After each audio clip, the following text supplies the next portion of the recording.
Hey guys, Future Gohan, this is J2 here, and back for the part 2 of the Nolan Trilogy review, and this is of The Dark Knight. Okay, let me get something out of the way right quick. This is a great movie. This is a really, really fantastic movie. There are some very major flaws that I will get into later. But other than that, just get those flaws out of there. It's a great movie. This is a movie that I could really, literally sit down and watch again and again and again. And I'm the type of person who usually watches a movie and then puts it in the shelf and never watches it again. I'm the type of person who watches something once and then I'm like, yeah, that's enough for me. This is a movie I could really sit down and watch again and again. It's a really good movie. So I just wanted to really get that out of the way so that when I talk about these negative things, people aren't like, oh, you're just a hater or whatever. I really like this movie. So I really just wanted to get that out of the way. Okay, so, did they just replace, did Christian Bale just do the acting, but they just kind of had, Rorschach from Watchmen come in and just kind of do some voiceover work for Batman? Because that's what he sounds like. He went from Commissioner Gordon to Commissioner Gordon. It's like, how do you go from that? Okay, and Christian Bale, please, close your mouth when you're not talking. Please, please, when you're not talking, close your mouth. You look retarded. I'm sorry, you look retarded with the Batman voice. You sound retarded. Just stop. You took the excellent character portrayal that was in Batman Begins and you destroyed it. You absolutely destroyed it. You turned Batman from this awesome vigilante and these possibly great quotes that people would really take to heart. You screw them up because that voice is hilarious. That voice is so bad, you really don't even listen to what he's saying. You're just laughing about how retarded it sounds. It's ridiculous. It's so...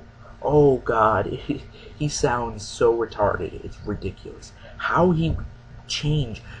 Begins, I felt it wasn't perfect, but I felt it was great. It wasn't this. It wasn't freaking Rorschach sounding.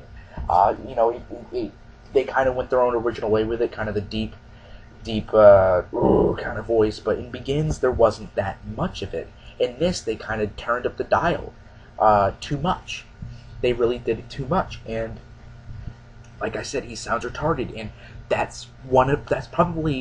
think that's probably the biggest flaw in this film is his voice, because it really takes so much away of Batman's epicness. Like, you're watching these scenes, and then you're like, wow, Batman's so awesome, and then you hear him talk, and it's like, oh, you just ruined it, thanks.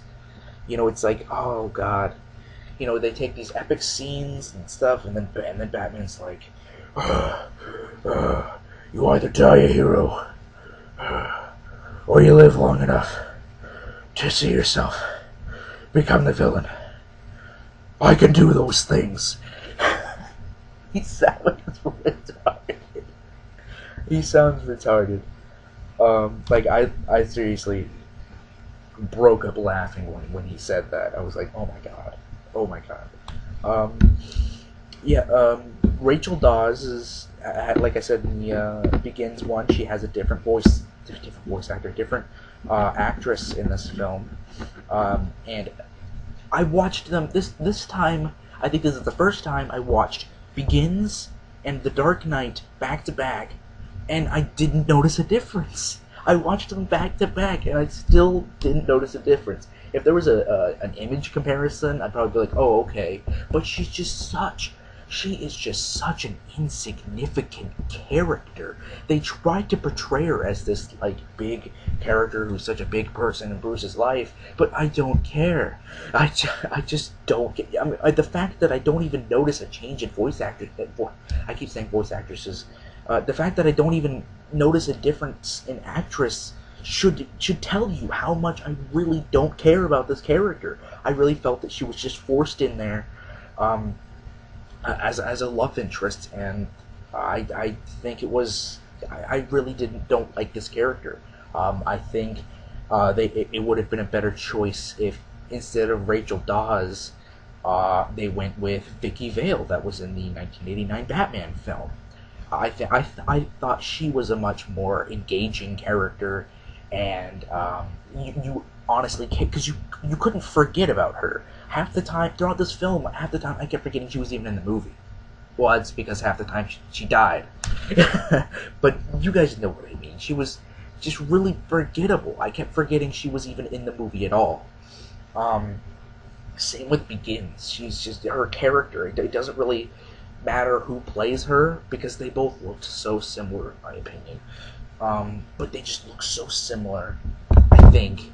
But I just didn't care. I just didn't care, you know. I didn't care enough to notice a difference because she's just such an uninteresting character and just such, you know, I just didn't like the character.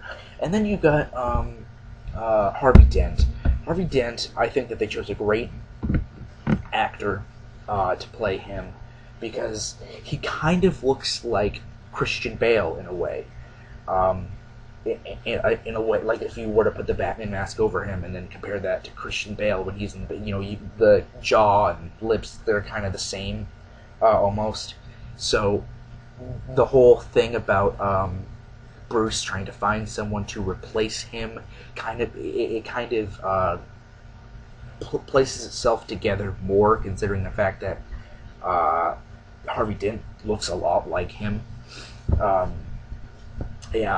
I think he was great.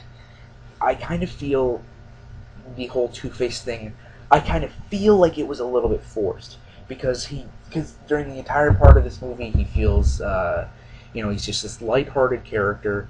He's one of the only, like, he's really one of the people who's huge supportive of Batman regardless of what happens. You know, he's Batman, he's risking his life to be the savior of the city, and then he burns his face and he's like, "Arr, I'm evil now." Yeah, I know. Well, love of his life died. You know, that will definitely change your views on things. But I kind of feel like they should have taken a slower pace with that. And the thing about that is, it's not that it feels forced. It kind of feels like they went too fast. You know. Of course, I would believe that a lot more if we got to see more of the transformation into that and. Just kind of not just, ooh, burned face, evil now. It's just, okay, burned face. Let's see a little bit more. Let's see a little bit more humanity of Harvey Dent, and then a couple scenes later, the humanity is entirely gone, and now you just have Two-Face trying to get revenge, and so on and so forth. And then, of course, Heath Ledger is the Joker. Yeah, I really did like his performance. Of course, he's the Joker. I mean, they're really, a lot of people really praise him as being a great Joker, which he was. But honestly, I really don't think that I haven't seen a Joker that I haven't liked. I liked the Adam West Joker. I liked the 1989 Batman Joker, Jack Nicholson. I thought he was a great Joker. Mark Hamill, in my opinion, is the best one. That a lot of people will tell you that one, and I think Heath Ledger did a great job. I think that they all did a great job. I think that they all did great different portrayals of the Joker. As for live action one, honestly, because of the nostalgia, I'd say probably Jack Nicholson, because I don't know, he just kind of looks like the Joker from not like the animated series or the comics that they have now, but if you go back to like the 60s comic, and they kind of look similar a little bit. I'm not saying that they do look similar, but I'm saying they kind of do. And he was the one that was the movie I grew up on, I kind of liked that because I saw that movie recently too, and after rewatching it, I really liked it.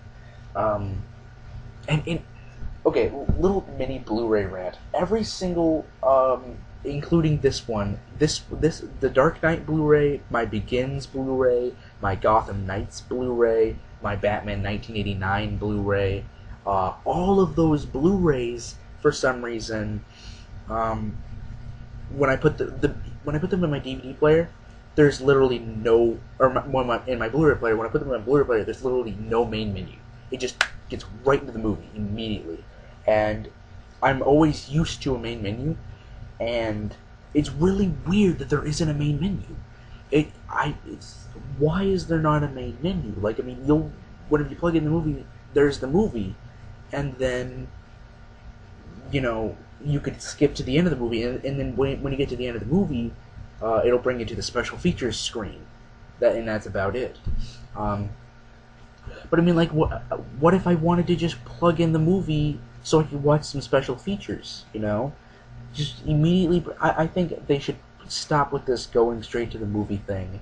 I think that they should go back to main menus, so that whenever because I constantly spend every, like, couple of days going back on these Blu-rays that Blu-rays or DVDs or whatever that I just watched, and watching the special features, and a lot of them are really long, so, like, I'll watch maybe one or two a day, and then take it out and go back the next day and watch some more.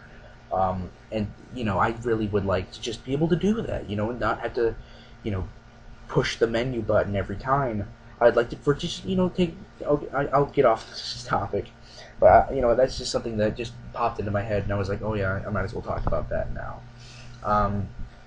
Anyway, back on topic of the film, I think that this is definitely at a tie with Batman Begins in terms of being a great film, not a great Batman adaptation. I'm not saying it was a bad Batman adaptation, but the portrayal that they gave Batman, I'm gonna have to knock them down some points for that one. I'm sorry, he sounds retarded. I'm so sorry for anyone who loves this movie. I know that there are people who are like, oh, this is my favorite movie of all time. You know, that's great. You know, this is a great film, and if it's your favorite movie, you know, more power to you. But I'm sorry, Batman sounds retarded. That's just my opinion. Yeah. Yeah. What was I talking about? What was I talking about? Oh yeah, the fact that they're both great movies. Begins. I think I prefer Begins because I really like the portrayals better. I really like the themes better in that film. It was more about fear. The theme in Begins was about fear. It was about people fearing Batman and Batman's introduction and respect and fear and, you know, all this sorts of things. And this one, its main themes, it had multiple ones in this film. It had multiple ones in the previous one, but these ones were more or less noticeable. These ones were pretty much like Harvey Dent said, you either die here or you live yourself, or you live long enough to see yourself become the villain, which is, you know, what happened with Two-Face. And then there's another one with the Joker where he's, you know, trying to make it seem, you know, make even the pristine of American, pristine of like the goodest person, that even he has his own dark side or whatever, you know. And then, you know, you just got a whole bunch of themes in that, and it's great, you know, with all those different themes in it. It's great, you know. But I really think that I prefer the themes that were in Begins as opposed to The Dark Knight. That's just me.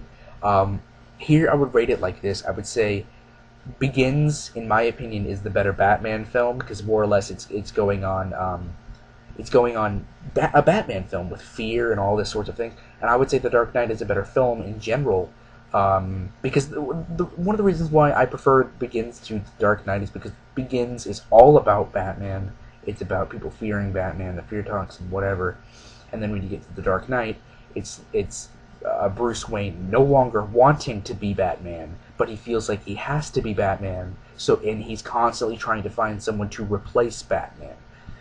I thought that was great for a movie, but I want to see some Batman. You know, I really want to. You know, I don't want to see Bruce Wayne trying to find someone to replace Batman. I just want to see Batman. You know, so that's kind of why I really liked Begins more.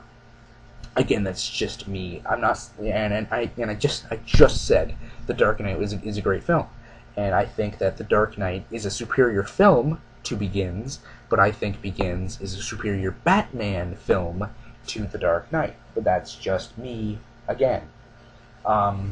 Another thing about The Dark Knight, I felt like this is something a lot of people have said, but after rewatching the movie, I agree. The last act, it really dragged on, giving you hardly any moment to breathe whatsoever. I think it either started in the hospital scene or it started a little bit before that. But it was like it went from there, boom, hospital scene, to Two-Face is killing some people that he has been keeping his eye on or whatever. And then, the boat scene, it's just like boom, boom, boom, boom, boom, giving you all this stuff. And it's like, whoa, can I have a breather, please? It was all great, it just kind of got tiring after a while, is all I'm saying. You're just like, whew, my goodness. But, yeah, I think that I will probably wrap it up here. I think we're going to go see Rises tomorrow. So expect a review of that soon. And yeah, I hope you guys enjoyed this video, and like always, catch you guys later. NGS out. Wahahaha.